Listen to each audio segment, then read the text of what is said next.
Allah subhanahu wa ta'ala gave the Quran and He said, don't become hopeless. That's what He said in the Quran. Do not become hopeless. كنتم خير أمة أخرجت للناس تأمرون بالمعروف وتنهون عن المنكر وتؤمنون بالله. You walk away from masjids thinking the masjid was full and you had a wonderful prayer, but that should have been the beginning of your services towards God's kingdom, to the deen of Allah. That's the beginning of service, because when you go to the masjid, you do your salah and you learn, you get educated.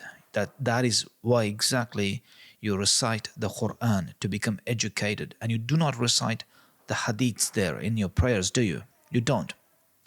The starting point for you guys would be to seek out unity, which apparently you have completely discarded.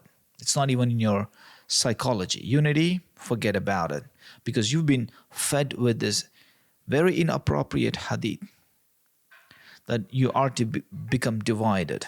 And you are like, okay, it's the hadith and it's bound to happen, so there you go. You don't want to bring back unity. Hopelessness. Because you don't really have hope in one ayah of Allah's kalam. Allah subhanahu wa ta'ala gave the Quran and He said, don't become hopeless. That's what He said in the Quran. Do not become hopeless. But you are fed with so much hadith literature that you normalize hopelessness. Unbelievable. Now, when you attain this position in your life, in your communities, in your societies, the only thing that's bound to happen is a replacement. And replacement has already happened. Already happened. You have been dispossessed of leadership. That's already happened. And that's why the Islamic world takes so many hits from the enemies. The hits from the enemies means you have been replaced. You're no more the chosen people. So who else becomes the chosen people? That's yet to be seen.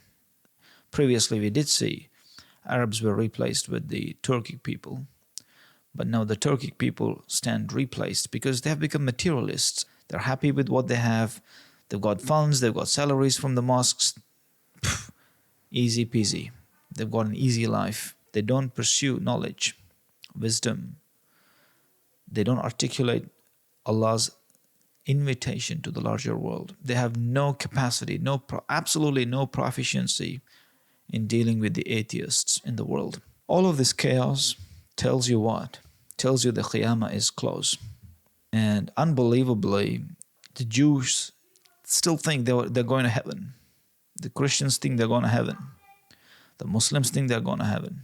Ultimately, we don't know who heaven belongs to. And all of those people who were charged with duties and responsibilities who have not done them will be kicked out of heaven for sure.